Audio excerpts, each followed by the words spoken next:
It was supposed to be a day of celebration, the end of the Jewish festival of Sukkot. Instead, a massacre. Allahu Akbar! Hamas stormed kibbutz settlements, raiding homes, taking hostages and executing civilians. The death toll for a single day was unprecedented, one of the darkest days in Jewish history since the end of the Holocaust. It happened just a week ago, but already it feels like the impact we felt for generations. The Israeli response has been fierce, with parts of Gaza reduced to rubble. Israel said there are now 1,300 of its citizens dead, while officials in Gaza said that more than 1,500 people have lost their lives in the retaliatory strikes. Here's how the first 7 days of the conflict unfolded.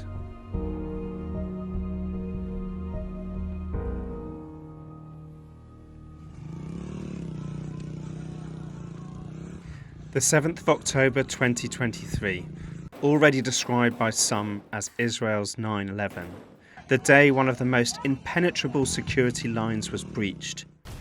Breached through the air, breached through land, breached through sea. Scenes that would have previously seemed inconceivable. Paragliders descending from the skies, tractors smashing through fences, Hamas terrorists entering on mopeds, or walking virtually unopposed into Israel. These young people danced at a dawn music festival celebrating peace, not knowing what was arriving from behind. Many victims shot in the back. Footage of them trying to flee is chilling. Scenes of the aftermath of the mass murder are heartbreaking. Some escaped death in the desert, but were taken hostage, paraded through the streets and shown on social media, much of the footage too shocking to show here. Others were taken from their homes, with Hamas going door to door to collect men, women, children and babies. Mass executions took place. An estimated 2,200 rockets were fired by Hamas towards southern and central Israel in just one day. Some celebrations took place in the Gaza Strip, but they would have known retaliation was not far away. The reaction from Israel was fast. It rapidly mobilized more than 350,000 troops. Prime Minister Benjamin Netanyahu said Israel is at war and vowed mighty vengeance. אזרחי ישראל, אנחנו במלחמה. לא במבצע, לא בסבבים, במלחמה. Hamas continued its rampage through southern Israel. Footage showed Israeli forces opening fire on the Route 4 road near the border with Gaza. Israeli tanks moved towards the border, and Gaza's National Bank building came crashing down as the strikes from Israel continued. The UN Security Council held an emergency meeting behind closed doors but failed to agree a joint message. In contrast, the message from the UK was clear. I've just spoken with Prime Minister Netanyahu to assure him of the UK's steadfast support as Israel defends itself against these appalling attacks. We will do everything that we can to help. Terrorism will not prevail. The two sides battled in 7 to 8 places in Israel, according to the Israeli military. Israeli media reported that at least 100 bodies were recovered from Kibbutz Be'eri. The Israeli government ordered a complete siege on Gaza.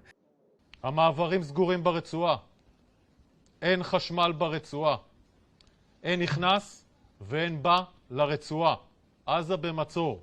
אנחנו נגבה מחיר כבד מאוד מהחמאס. הוא ישלם על מה שהוא עשה. התמונות של החורבן וההרס ממעוזי החמאס בעזה הן רק ההתחלה. חיסלנו מאות רבות של מחבלים, ולא נעצור שם. Hamas said Israeli captives were amongst the dead as it continued to be hit by rockets.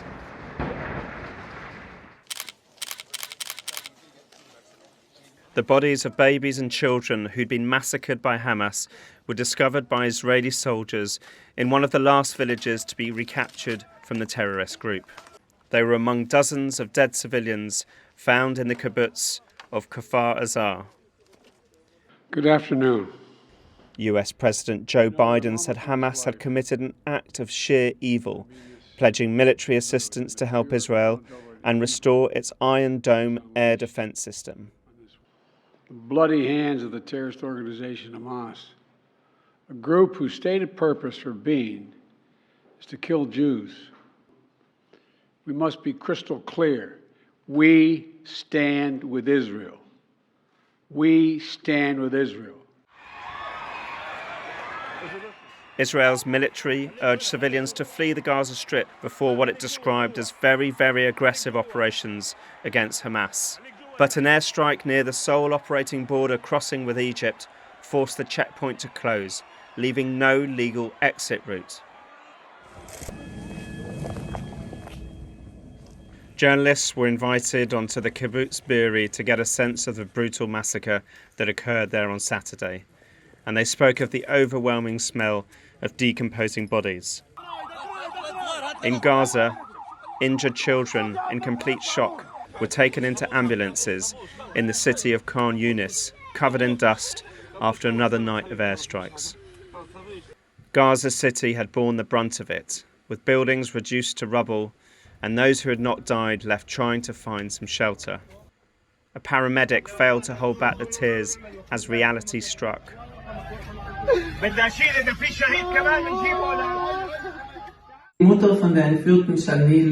Clinging on to hope was the mother of a German woman, Shani Luke, who had been taken hostage at the Nova Festival on Saturday. Jede Minute ist kritisch und wir verlangen von der deutschen Regierung, dass sie schnell handelt. Israel, more determined than ever to carry out revenge, was about to receive these munitions from the United States. Joe Biden warned Israel to uphold the laws of war, as more airstrikes flattened neighbourhoods in Gaza ahead of an expected ground invasion. UK Foreign Secretary James Cleverly ran for cover on a visit to Ofakim in southern Israel as sirens warned of incoming Hamas shelling. There is widespread anger in Israel towards Hamas, but the government has not escaped criticism either. 2 Israeli ministers were driven out of a hospital by hecklers angry at the handling of the conflict. US Secretary of State Antony Blinken arrived in Israel on a mission to prevent a wider war from erupting. Israel Defense Forces released this footage, showing soldiers retaking a military base near the border, which was taken by Hamas on Saturday. Israel ordered all civilians in the north of Gaza to flee south ahead of an expected invasion.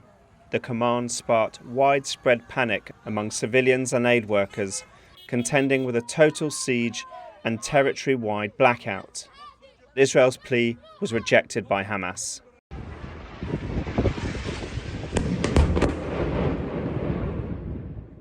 Human Rights Watch accused Israel of using white phosphorus munitions capable of burning human flesh in Gaza and Lebanon. As Gaza braces itself for a land invasion, it's clear that despite the brutality of last week, the situation will only get worse before it gets better.